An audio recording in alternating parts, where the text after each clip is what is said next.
I am beating every N64 game, and I mean all of them. The twist is, the next game I play is randomly selected, so I have no clue what's coming next. This is the journey to beating every N64 game.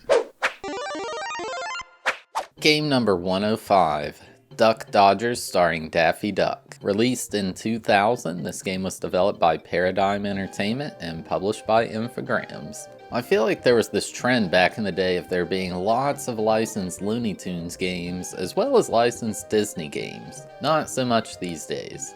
I don't think they were necessarily competing with each other, but it sure felt like there were loads of both of them on all consoles. Nowadays, it feels like licensed games from cartoons like this are pretty rare to pop up. This game in particular is one I hadn't heard of before, but I had decent expectations going in. Probably going to be a platformer.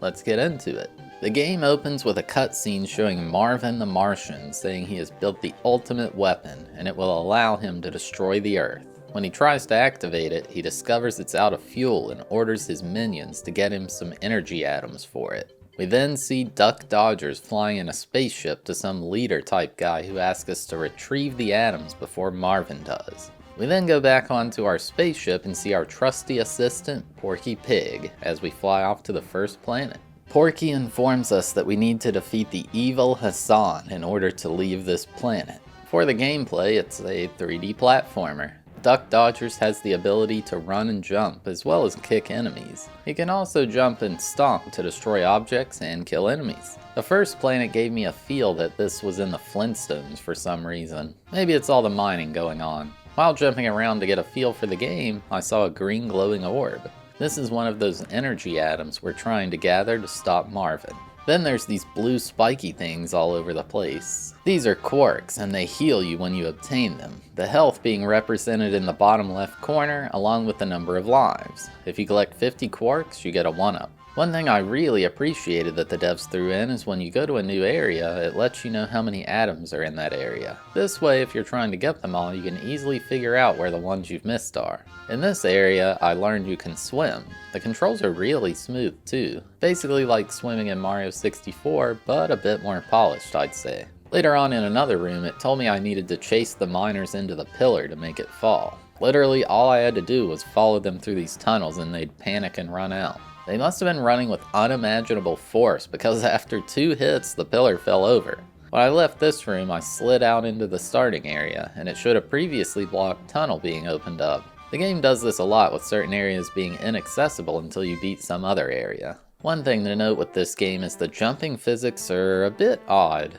When you jump, it's like, I don't know, the momentum is just weird. You can do a double jump, but you can't adjust your speed or direction very well, even with it. It reminds me of jumping in the original Super Mario Bros., how you can't really change your direction in the air, but now it's in 3D. It's fine, but there were plenty of times I was expecting it to behave differently and I'd miss a jump. In one of the later areas, I ran into Lola Bunny. It seems really random for her of all characters to be here, but yeah, sure. She gives us a life raft thing and it's just a 1-up. Then she flies off, which will open a new area of the level for us. Then there was a part where I found a tool from the famous Acme Corporation. It's a rocket that attaches to your back, and my god, controlling this thing is absolute chaos. It's frustrating to say the least, but honestly from a lore perspective it makes sense. Acme isn't exactly known for making high quality products. Just look at how often Wile E. Coyote fails due to them.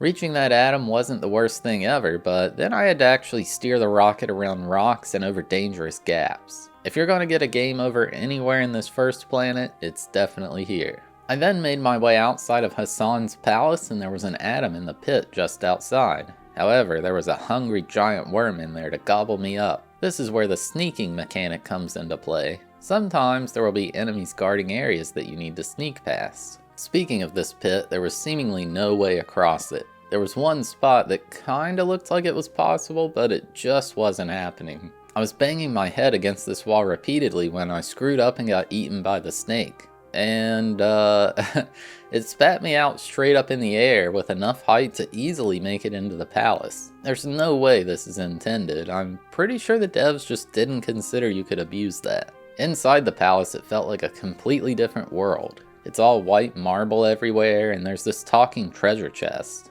One thing that was extremely cool was you could see Duck Dodger's reflection on the floor. In games nowadays, that would just seem like a standard thing, but back then, it probably took some serious effort to get that to work properly, and it's totally not needed for the game to function. It's just a real cool thing the devs did. There was also a questionable enemy inside. I don't know, the game's old, alright? Outside, there was this guy on a flying carpet who said he was going to send his snakes to stop us, so now we've got that to deal with. They shoot fire, and it's really loud and obnoxious.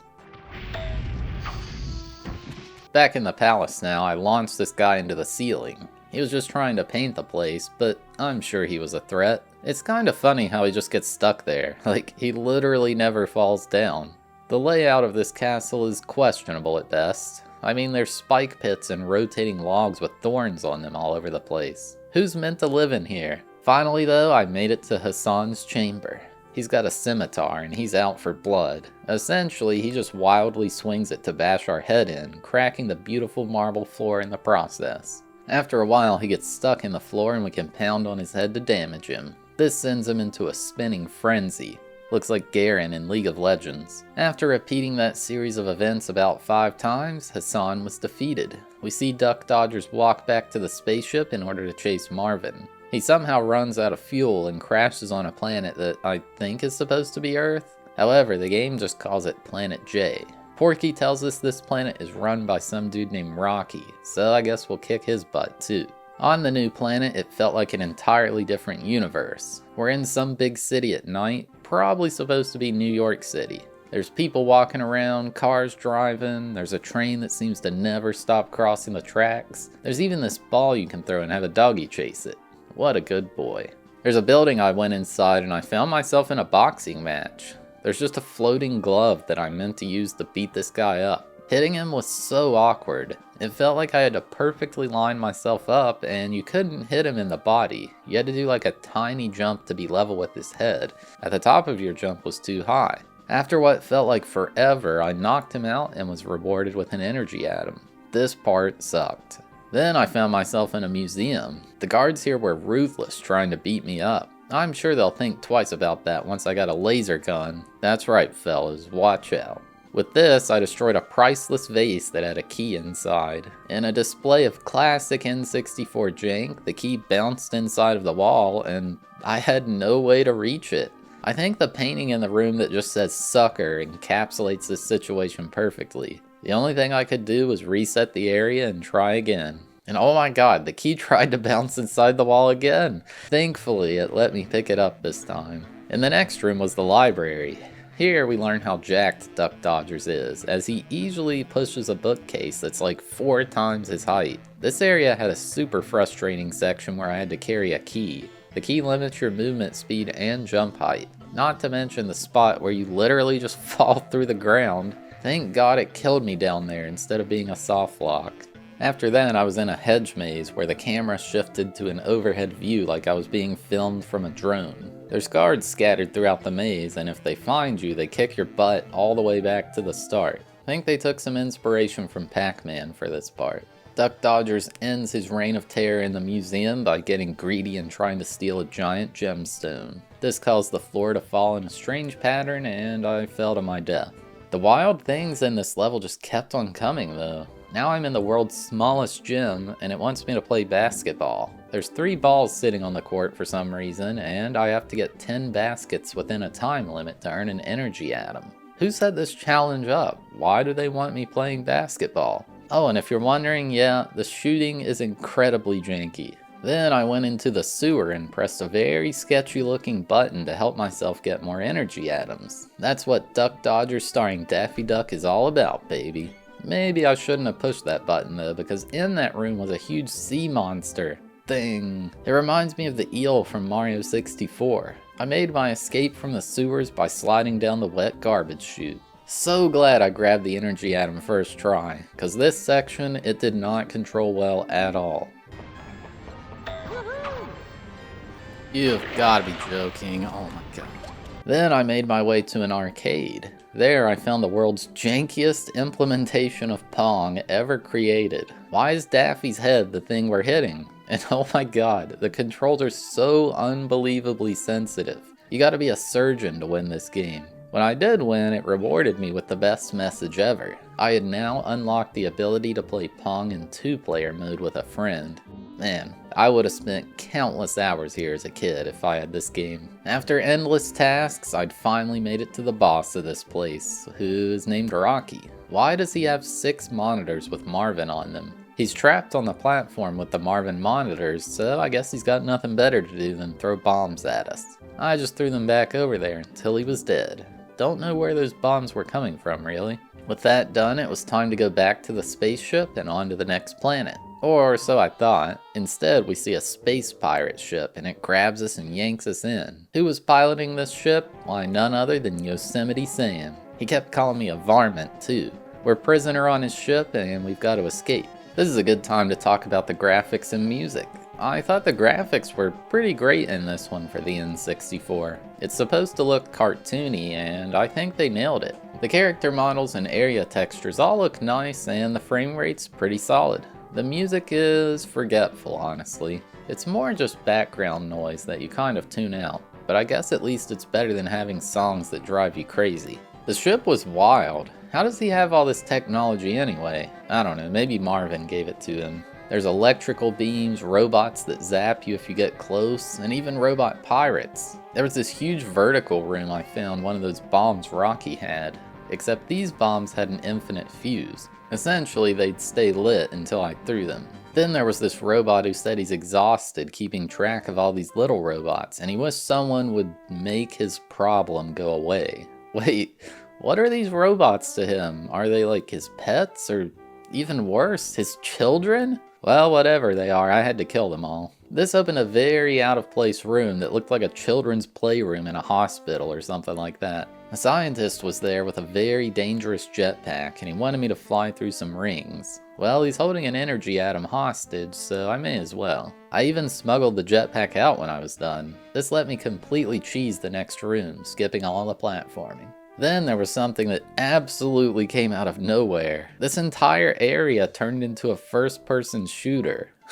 Like, I don't know, were the devs randomly inspired by Doom while making this game? It just felt so out of place. The other robots had guns too though, so I guess it was fair. And there was this room where Gossamer was being held prisoner. I feel like I've never seen this character before in my life, but people were excited when it showed up. It busted a hole in the side of the ship, so I chased it. But yeah, we're in outer space, so I can't breathe out there, and I suffocated. Finally, after clearing all these challenges, I'd made it to the boss room. I didn't expect to see Marvin here though. Oh, he says he's got to return some videotapes or something like that. But he's going to leave Yosemite Sam here to fight me instead. This fight is pretty frustrating. He runs around the room with dual pistols trying to shoot you. Basically, you just hit the 2 switches on opposite sides of the room to spawn in a bomb. Throwing the bomb such that it actually hits him is janky to say the least. But after doing it 6 times, he's dead. Well, knocked out, I guess. It shows a cutscene of him being real mad and blasting us with a laser, which causes our ship to crash land on an icy planet. Guess we're here next. Or Planet P, as the game calls it. Now on Planet P, I was greeted by a lovely snowball cannon that was trying to crush me. Not cool, man. Also, Duck Dodgers has no problem swimming in this sub-zero temperature environment. Listen, I'm not an expert on ducks, but I'm pretty sure they wouldn't be in the water when it's this cold. How's he doing that? The main enemy here seem to be these purple penguins. Look, we've both got wings, like, come on, don't fight me. I made my way to a cave where there was a walrus. He said his kids were trapped in these ice caves that were basically just igloos. Maybe they wanted to be in there, maybe they built those igloos. This also was the return of that cursed Acme rocket. Man, I hate that thing. Honestly, this planet kind of flew by. I don't know if there was just less development time for it or what, but it felt so much smaller than the previous 3. I was now in an ancient temple that had Pez dispensers. Well, that's what they looked like to me. They just gave me health. When I finished this area, the temple had a face on it that regurgitated me into the wall, blowing up a new area. Now I was in an icy cave. An energy atom was hanging in a cage on this cracked rock. I kept pounding the ground there until it broke off. Honestly, I was expecting this to be something that backfired and it was a trap, but nope, the ground stayed strong. At the end of this cave was a walrus wearing glasses. He said he was running a race down a hill, and if I could beat the goal time, I'd get a prize. Obviously an energy atom. My run was absolutely atrocious, but the goal time wasn't that hard at all. Like, I slammed into the walls so many times, but I still beat it quite easily. I mean, this is a game for kids, I guess. Then I found myself in a gigantic snowman's lair. He picked me up and appeared to spank me, which, yeah, that's kinda weird. But he did seem kinda friendly otherwise. He was chill about me being there and everything, you know? There was something really weird here, being an inflatable version of myself to distract the snowman. I don't think he even noticed it. Honestly, what a weird item. Oh yeah, and this happened in that room. No, no! Why? The last place I had to go was an underwater city that was in an alcove in the water. There's these blue creatures living here, and they don't really do much of anything other than just have some short dialogue. There was another temple in the back, and that contained this planet's boss. Marvin brought in a gigantic present, which turned out to be a dangerous stone face thing.